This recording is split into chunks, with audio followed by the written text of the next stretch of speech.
हुकूमत का 9 मई के किरदारों को भरपूर जवाब देने का फैसला। शोहदा को खिराजी अकीदत पेश करने के लिए आज खुसूसी तकरीब होगी।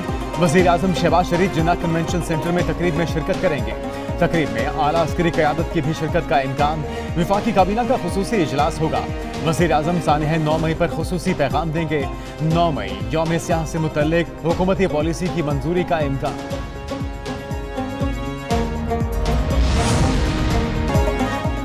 सदर मुमलिकत आसिफ अली जरदारी की 9 मई के पुरतशद्दुद वाक़यात की मजम्मत। कहते हैं 9 मई पाकिस्तान की तारीख में यौम सियाह के तौर पर मनाया जाएगा।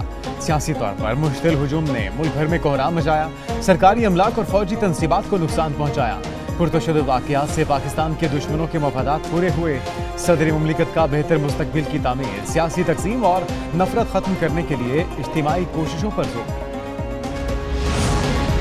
गुज़िश्ता साल 9 मई को जिस तरह से शोहदा की यादगारों की बेहुरमती की गई वो इंतहाई काबिल मज़म्मत है और इसमें मुलविस अनासिर के खिलाफ फौरी कार्रवाई करने की ज़रूरत है। जो भी इस किस्म के पकड़े गए हैं उनको सरेआम मुल्क के हर बड़े शहर में फांसी की सजा दी जाए। मेरी गवर्नमेंट से अपील है कि उनसे कड़ी से कड़ी सजा दी जाए। जो लोग अपने कौम के शहीदों को बुला देते हैं वो सफा हस्ती से मिट जाते हैं। सानह 9 मई के मुल्जिमों को सजा दी जाए, शहरियों का मुतालबा। सानह को 1 साल गुजर जाने के बावजूद अवाम के दिल आज भी दुखी। शोहदा के लवाहिकीन के जख्म हरे।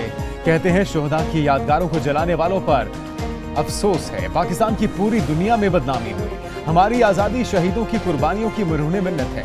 फौजी तनसीबात और शोहदा की यादगारों पर हमले करने वालों को अंजाम तक पहुंचाया जाए। फैसलाबाद में आज पुलिस, ताजिरों और उलमा की शोहदाए पाकिस्तान वॉक भी होगी।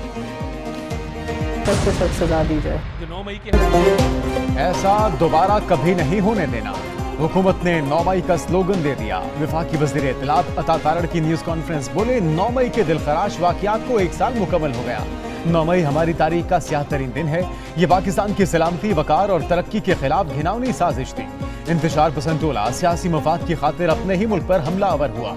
सानहे में मुलविस लोगों के खिलाफ नाकाबिले तरदीद सबूत हैं। इन लोगों को अब तक सजा क्यों नहीं दी गई?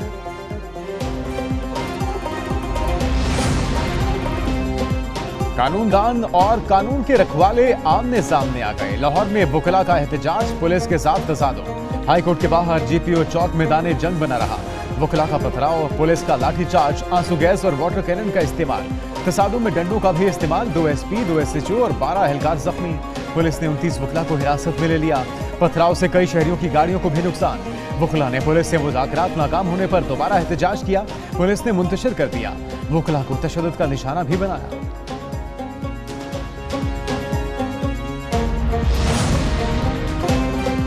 पाकिस्तान बार काउंसिल ने आज मुल्क भर में एहतजाज की कॉल दे दी। एलामिया के मुताबिक पुलिस के तशद्दुद से वकील रहनुमा एहसन धून भी जख्मी। एहसन धून कहते हैं मुल्क भर में वुकला अदालतों में पेश न हो। मुख्तलिफ शहरों में वकील रैलियां निकालेंगे। सिविल अदालतों की तकसीम और झूठे मुकदमात खारिज होने तक मुज़ाकरात नहीं होंगे। सदर सुप्रीम कोर्ट बार की एहतजाज की हिमायत। कराची बार और इस्लामाबाद हाईकोर्ट बार का भी आज हड़ताल का ऐलान। दूसरी जानिब पुलिस ने पंजाब बार की इमारत को भी घेरे में लिए रखा।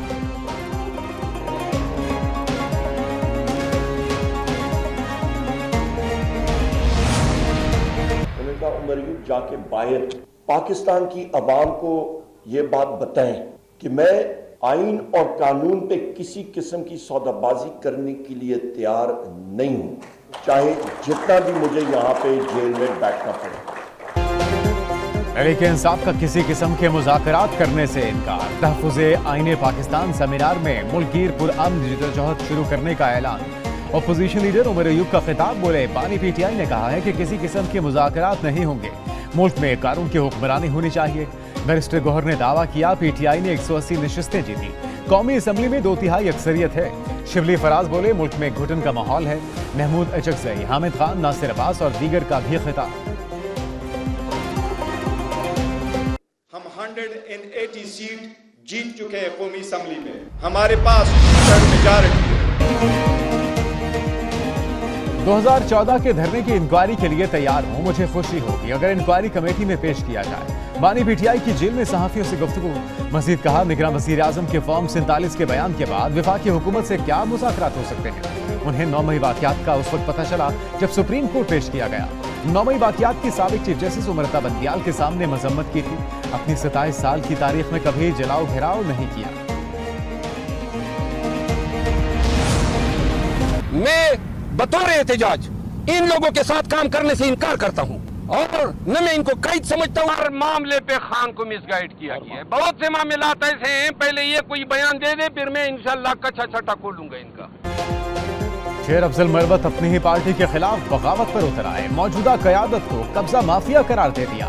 तहरीक इंसाफ में काम करने से इनकार। अडियाला जेल के बाहर मीडिया से गुफ्तगू। कहा उन्हें आज भी बानी पीटीआई से मिलने नहीं दिया। मुलाकात में शिबली फराज और उमर अयूब रुकावट हैं। वो और बानी पीटीआई एहतजाज के हामी है। दीगर रहनुमा जलसों और एहतजाज के लिए बाहर निकलने के मुखालिफ हैं। बानी पीटीआई ने चेयरमैन पीएसी के लिए उनका नाम फाइनल किया था। उनकी बार बार तस्दील की गई। शेर अफजल का तहफ़्फ़ुज़ आइन की तकरीब में भी एहतजाज। बैरिस्टर गौहर की आमद पर उठकर चले गए।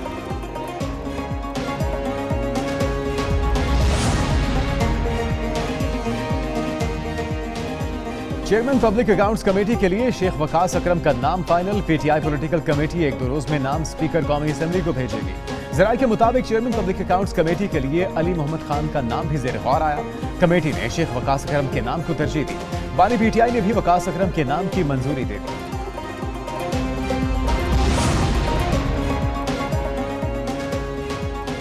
इस्लामाबाद हाईकोर्ट के हुक्म पर अमल दरामद। बुशरा बीबी बनी गाला से अडियाला जेल मुंतकिल। बुशरा की दरखास्त पर बनी गाला को सब जेल करार देने का नोटिफिकेशन कलअदम करार। हाईकोर्ट में बानी पीटीआई और बुशरा बीबी की एक और दरखास्त भी समाअत के लिए मुकर्रर। नैब की नई तोशाखाना इंक्वायरी में तलबी के नोटिस खारिज करने की इस्तदा। अदालत ने नैब को नोटिस जारी करके आइंदा हफ्ते तक जवाब तलब कर लिया। चीफ जस्टिस आमिर फारूक और जस्टिस तारिक महमूद जहांगीरी ने समाअत की। अरबों रुपए की दरामदी गंदम का स्कैंडल। वज़ीर आज़म ने तहकीकाती कमेटी के मैंडेट में मजीद इजाफा कर दिया। 13 लाख टन कीड़ों वाली दरामदी गंदम की भी तहकीकात होगी। मामला सेक्रेटरी काबीना डिवीजन की सरबराही में कायम कमेटी के सुपुर्द। तहकीकाती कमेटी के टाइम फ्रेम में भी इजाफा। कमेटी रवा हफ्ते तहकीकात मुकम्मल करके रिपोर्ट आइंदा हफ्ते वज़ीर आज़म को पेश करेगी।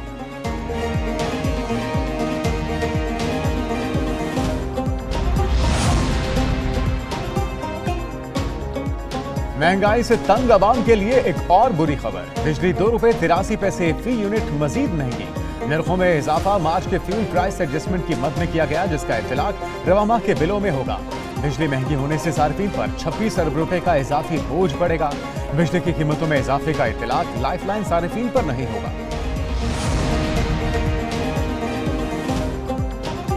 पाकिस्तान में 2 करोड़ 60 लाख बच्चे स्कूल नहीं जाते। बच्चों में ग़िज़ाई कमी भी बड़ा चैलेंज है। वज़ीर आज़म शहबाज शरीफ का शोबा तालीम से मुतल्लिक़ कौमी कॉन्फ्रेंस से खिताब। बोले तालीम के बगैर कोई कौम तरक्की नहीं कर सकती। पाकिस्तान चैलेंजेस पर काबू पाकर एटमी कुव्वत बना। पाकिस्तानी कौम किसी भी चैलेंज पर काबू पाने की सलाहियत रखती है। तकरीब से बरतानी हाई कमिश्नर ने भी खिताब किया। कहा पाकिस्तान को तालीम के बहरान का सामना है। पाकिस्तान में दीगर मुल्कों की निस्बत ज्यादा बच्चे स्कूल से बाहर हैं।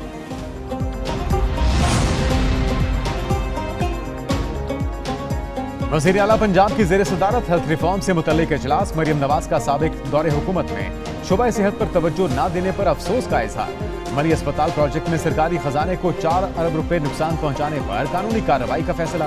कहती हैं साबिक दौर में आवाम को सेहत की सहूलियात पहुंचाने में रुकावट डालना अफसोसनाक है। नवाज शरीफ आम आदमी का इलाज की आला तरीन सहूलियात देना चाहते हैं।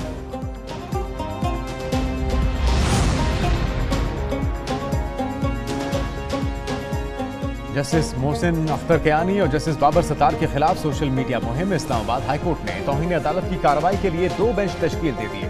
जस्टिस मोहसिन कयानी के मामले पर chief justice Amir Farooq, justice Miyan Gul Hasan Aurangzeb और जस्टिस अरबाब मोहम्मद ताहिर बेंच का हिस्सा। जस्टिस बाबर सत्तार के खत पर जस्टिस मोहसिन कयानी, जस्टिस तारिक जहांगीर और इजाज बेंच में शामिल। आज दोनों तौहीन अदालत केसेस की समाअत के लिए मुकर्रर किया जाएगा।